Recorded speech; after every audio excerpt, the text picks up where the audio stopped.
Hey YouTube, welcome to my channel, and this time we're going to do something a little bit different. We're going to do some work on this Toyota Mr2 Mk2. Stay tuned.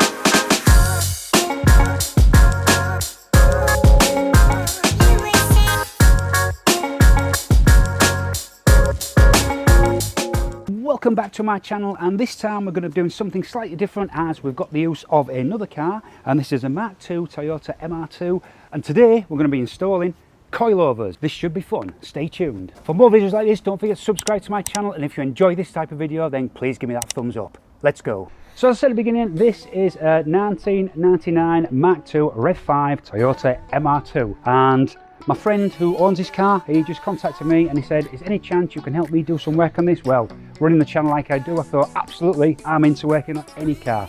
So today what he's decided to do is he wants to fit these to his car. Check these out. Look at these BC Racing custom coilovers. These are the BR series, so they're basically just standard road coilovers, but check these out. You always know you got a good kit when you get a box that's quality like this. Look at them, shiny. They are absolutely quality made coilovers. Looking forward to installing these.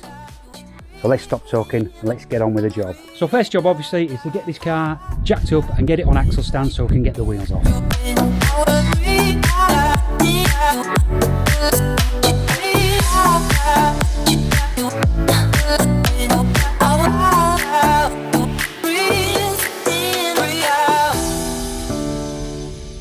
So we need to get to the top bolts on here in the turrets, and to do that we need to set these inspection hatches off, which are on the side here. So we're going to we'll get these off as well.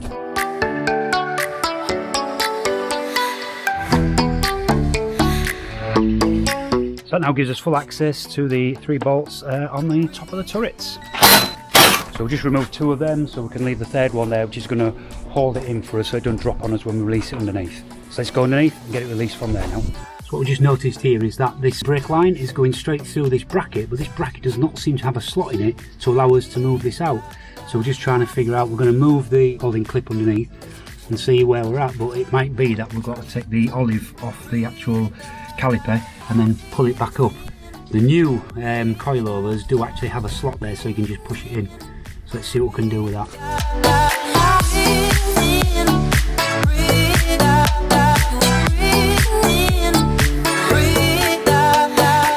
Victory is ours!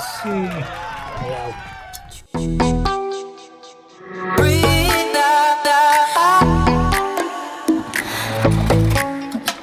There we go. So it looks like as a result of this nut being seized, we've had to basically cut through the drop link, and then I'm just going to have to order new ones of these, so she's going to be up on jacks for a while. But then if we can get the other one off on the other side, we can lift the anti-roll bar right up, get access to both of them, and just cut through it, keep the roll bar. Not getting a new one of them yet, and this should be easy to replace. So now we're ready to release the last nut at the top to actually remove this. And there we've got a couple of issues. Is the drop link wouldn't come off, but we've cut that, and we'll get it off the sway bar when we get an angle grinder, and we had to cut the slot to get this out. I don't know why this old one didn't have a slot cut out there. It was just a solid piece. So how they've threaded that through from day one, they must have actually took off the olive here on the actual brake caliper to get it through that gap. Whereas the new one, as you can see, we've got a lovely little cutout, so we'll be able to slot our brake line in there, and we've got the original clip which will hold it from the bottom. So good to go. So next job now is let's get the rear coil over and let's get it in position.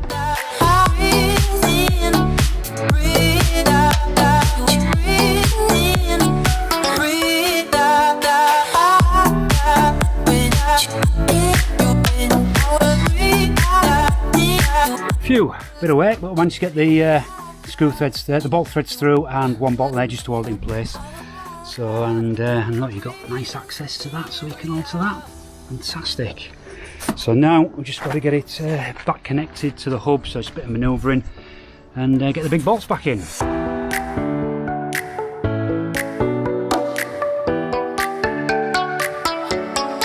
So I managed to get these bolts in. The top bolt was a bit of a pain getting in because we couldn't get the hub to line up with it. So what we had to do is screw this in to take it down at least another 20mm, and then that allowed us to get the bolt in. We'd set these to the standard size of the original shock, so therefore we should in theory have just only lowered 20mm at this point. That's allowed us to get the bolts in. It was catching on the back here, but it's not now. With enough gap with what we've looked on the other side, which is still original, and it's tight behind there anyway, so I think that's looking good. So as you can see, possibly, there is a very tiny gap here. This is the 20mm that Phil mentioned that we have to take out. So I don't know how well the camera's picking it up there. You can see the light and the shadow, so you can see just how close that gap really is. But if we go back and look at the stock on the other side, then you can see, if you excuse the brake line, maybe we can't get in. But there you can see again just how tight that gap really is. Now, what we're working on the assumption of is that as the springs are under compression when the car comes off, that this spring will come away. I can't imagine it can possibly get any closer, so yeah, fingers crossed. So we are just tightening these to 59 pound-feet as per the manufacturer specifications. So we've kind of done for this side for the moment. We're not moving the car from here for a while anyway. We're going to order some new drop links and then we'll get those fixed. We're also replacing the brake lines, so we're not going to clip them in as well at the moment because the car isn't going to move, so we're going to leave that like that. So we're going to go do the other side of this and then we're back with you when we do the fronts. So it's our first touchdown with the wheel, and look at that, you get your fist in there. I don't know if it's bigger than we started with, so we're going to have to jack it up, get the wheels off and crank these down at least 30mm I would say. So after the wheels on and off about 4 times and adjusting these coilovers, we think we've got them where we want them. Check this out. So we at this moment are very happy with the height of that, because we don't want to destroy this ride, because it's a daily driver car this, so it wants to have a nice ride. We don't want it bottoming out, and I think that is going to be an acceptable level of drop. So now we just need to get these fronts sorted so we can't get our fist in. So let's get on to the fronts. Jacked up, let's get the wheels on. The same issue on the brake lines on this side. I'm just trying to get out of its holding point there, and then we're going to have to grind 2 slots in there so we can get that out. To start with, we've just cracked these nuts here, and then we just left them in there just to hold the shock in place while we now loosen the big babies. We've undone this with a 19. We've come to undo the bottom one, but we found it's not a 19 and it's not an 18. It's somewhere in between, which is very weird. These are usually exactly the same, these 2 bolts. So we haven't got anything spanner wise that'll fit that perfectly. So what we're going to do is we're just getting the caliper off here, and then we're going to try and gun that off with a 19, and we're going to have to replace that with a proper 19 bolt. I don't know why it's a different size to the others. So there we are, we got the bolt out, we took the caliper off and we gunned it off with a 19, and it did actually break the bolt because it wasn't that tough. So yeah, I don't know why that is a different size to that bolt there, which is very strange. But what we're going to do is we're going to buy another one of these as a 19, so we'll buy another one of them to put in the bottom, and when we check on the other side we'll see what's going on, because if you've got 2 different bolts again on the other side, then something strange has gone on. But if you look at this bolt hasn't got a shank on it, whereas the original one has, so I don't think this is an original bolt. Okay, so the next point is we're going to in the position now to actually get the shock out, so let's do that.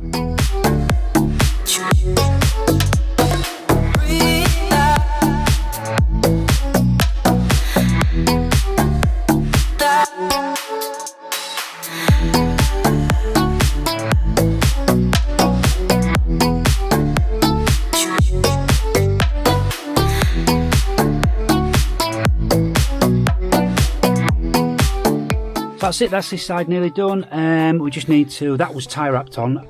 Might be worth see if we can get the proper bracket for that, but we'll have a look at that anyway. If not, we'll just tie wrap that back on.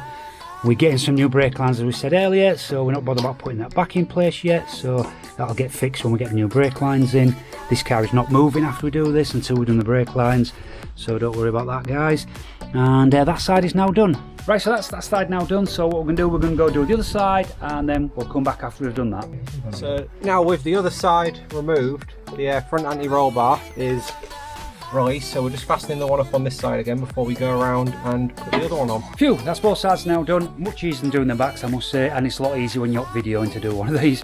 So we've both of them done now, so we're going to chuck the wheels on, lower it down, and see where we're at. So there we go, first setting, first drop onto the ground, and we're into 3-finger territory here, which is way too much. So we'll be popping the wheels off and on and off and on and off and on until we get this distance exactly as we want it. So there we go, now we've got the wheels on and off now, and we've got the ride height to this level. Let me show you. Ice in my veins, I've been driving this train. Years in this lane, there's no stopping this flame. Cause I came to the game and I changed it to play how I like, rearranged it to my own domain. Yeah, I got what it takes, made lots of mistakes, taking shots, skipping breaks, feeling lost, feeling great, popping off, singing straight, never stopped, never changed. All the squad here to play, and I've got something to say, yeah. I work hard each and every day, I get lost in the words I say. I don't push pause, no I push play. Here we go at the front, so before we could get the fist in there, which we can't now, and we can just get just over 2 fingers in.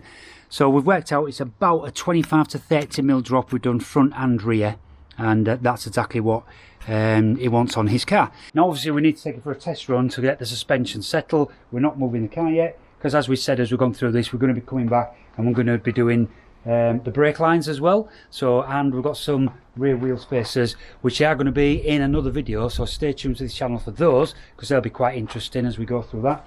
We're also probably going to paint the calipers while we've got them off, refreshing them up a bit because they're a little bit dirty, and we've got some paint coming, so I'll be able to touch all that up. So yeah, all that has to come, so stay tuned to the channel. So guys, if you enjoyed this type of video, then please don't forget to subscribe to my channel and give me the thumbs up for this particular video. Thanks for watching. Till next time, stay safe.